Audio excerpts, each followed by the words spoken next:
This series covers homosexuality and the topic of losing loved ones. Viewer discretion is advised. How the Lion Fell in Love with the Lamb. A Jacksepticeye and Matt Shea fanfic by Fanficgirlsgalore. Link in the description below. Chapter 2. The Realization. Okay, deep breaths. Let's do this. Come on, Jack, it's been 2 weeks now. You gotta move on. My friends have been trying to get me out of my depression I've been in since my girlfriend broke up with me. It's been hard, sure, but that's not what's been bothering me. I've been having the same dream over and over again about Times Square. It ends differently every time though. One time it ended with Matt laughing and saying how much better he could do, and another time, this time only happening once, ended with Felix finding us at the exact same moment the girl asks the question, and he said that he was actually Matt's boyfriend, and when the ball hit 0 for New Year's, they both kissed. I woke up in the floor after that dream, hiding underneath my bed, shaking. I have trouble falling asleep anymore. I've had only a few hours every night. I try making videos, but when I play back through them, they end up terrible. In fact, one time I passed out during a recording. I instead made a personal video a week ago telling my friends that I needed a vacation and I was going through some rough times. I feel awful about it, but there's nothing else I could do at this point. I spend every waking hour thinking of what this dream means and why it's affected me so much. I almost feel like the petals on a flower. Everything was perfect, beautiful in fact. But then the flower withered and all the petals started falling off, one by one. Now I'm the only one left, wondering why I'm trying to hold on. Why not just give up and die along with the other petals? No, I can't think like this. I have to get out of this, no matter how hard. I may be the only petal left, but I still have the stem left with me. And that stem for me right now is Felix. I know you're there, listen. I know you loved her, but you have to let this go. Jack, I see you reading these messages, now respond. You're right. I need to get over it. In fact, I am over it. Then why aren't you recording videos? There's just something that's been going on. I'm not sure what it all means, but that's what's been bothering me. I don't know what it means. Well, I'm not a therapist, though I could be the rapist, lol. But what's been bothering you? I don't exactly feel comfortable talking about it. Why? I mean, not like this. I need to have a heart-to-heart talk. Will that get you out of this thing and make you start recording videos again? Yes, I believe so. Felix signed out. Well, that was rather rude, I said to myself. I wonder why he did that. Well, I guess the stem finally died. I walked to the bathroom to check how I looked. Oh God, I look awful.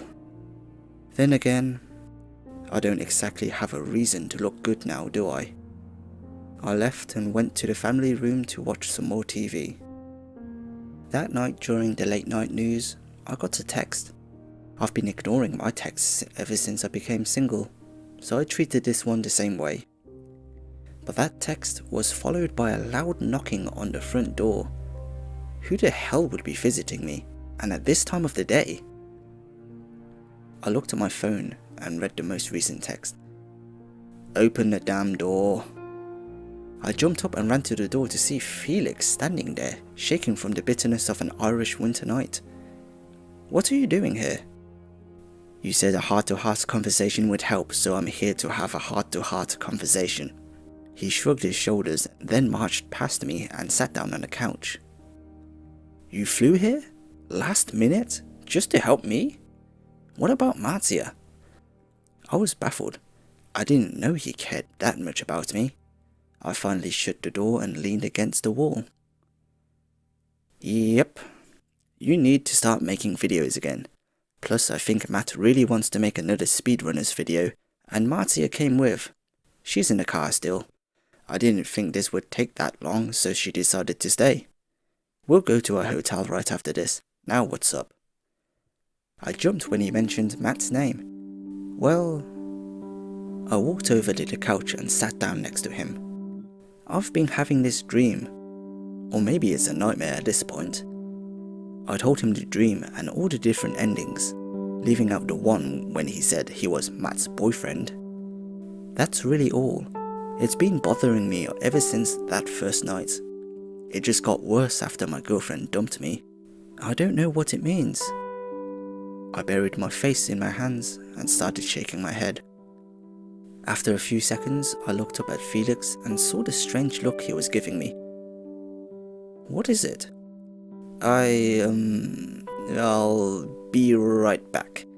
He got up and walked out the front door. A few minutes later, he came back with Marcia and their luggage. I guess we'll be staying here now. I hope that's okay. He went to the guest bedroom and came back empty-handed. I told Marcia about your dreams, and she said she might understand what's going on. Marcia walked over and sat down next to me. So just to make sure I got this right, your dream is about you and Matt during a rather intimate time, and something always comes up with Matt saying you're both not in a relationship? She looked at me with a look in her eyes that I didn't like. I nodded, too afraid to say anything. She looked at Felix, then walked over to him and whispered something in his ear. His eyes grew 10 times in size, and when she finished, he looked at me like I was an alien. Marcia nudged him towards me, then walked out of the room to leave us alone. He took such small steps, I thought it'd be dawn before he'd reach me. Finally, he made it to the couch and sat down next to me.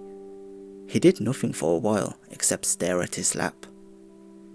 He looked up at me after what felt like hours and opened his mouth to say something, then changed his mind and closed it. The anticipation was killing me. Well, what did she say? What's wrong with me? I need to know so I can start recording again for my fans and with you and Matt. He gave a short laugh after that statement. What's so funny? Well, I don't really know how to tell you this, but Jack, Marcia think you might have feelings towards Matt. More than just friendship. Feelings like how you felt towards your last girlfriend, and how I feel towards Marcia. Honestly, after thinking about it, I agree with her. I think you might be in love with Matt. I was in shock. I didn't know how to respond. It was all too true. I knew what was being said was true. I just didn't have the courage to say it.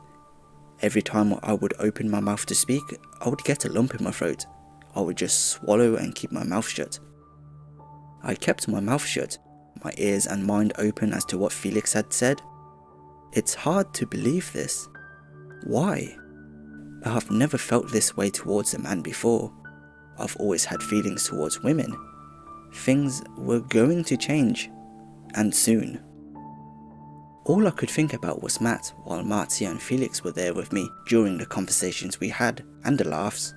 I could only think about Matt. His smile, his laugh, his eyebrows, and his fiancée. What am I going to do? I can't tell Matt. He surely doesn't feel the same. I mean, he's engaged for God's sake. I just hoped to God that Felix and Marcia would keep this matter between us, and us only. One thing still lingered in my mind and bothered me more than anything. How was I going to tell Matt? Should I keep it all to myself? Lastly, how do I get rid of the dream? I thoroughly enjoyed the dream, to be quite honest. I just didn't exactly enjoy the part as to where Matt would say we weren't in a relationship. You know those crushes we had in middle school? Where you enjoy someone's presence but you can't do anything about it?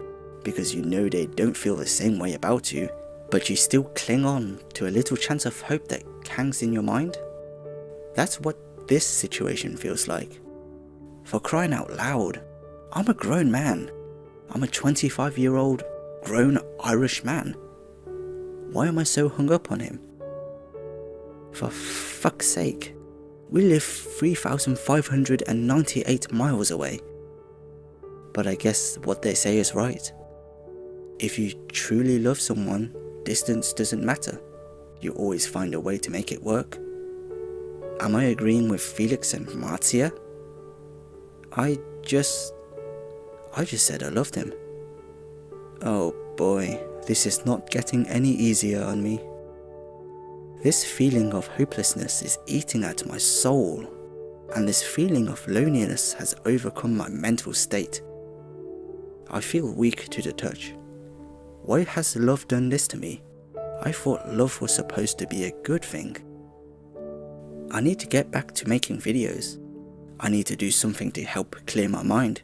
These walks and long drives to the pub alone aren't helping me. I need to get him off my mind, which will be close to impossible. It's been over 2 weeks since these feelings first arose, and now they don't show any sign of leaving me anytime soon. I don't know who else to turn to. I've told only people I truly trust. Jack! I jumped at the sound of my name. Apparently Felix had been shouting for me for quite some time. Are you okay?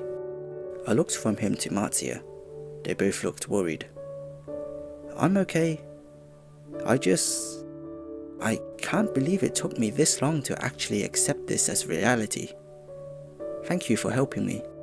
I'll start recording again tomorrow. I owe you guys. How about tomorrow we all go out to eat? After I clean myself up, of course. I smiled at them to assure them that I truly was okay. I like that idea. Then afterwards I could go shopping while you two record a video. What do you think, Felix? Marzia looked at Felix with all of her heart in her eyes. I wonder if Matt would ever look at me like that. Sure, sounds like a plan. I think we're going to go to bed now though. It's pretty late. Are you sure you'll be okay? Yeah. Good night, guys. And thanks again. They left me alone on the couch. I turned off the TV soon afterwards and went to take a shower and shave before going to bed. As I lay in bed that night, I was thinking about everything that happened today. I was in love with Matt. My life sure is funny sometimes. I heard Felix and Marzia laugh from their room and smiled to myself. Finally, it got quiet and I was left alone with my thoughts. My thoughts of Matt and a dream.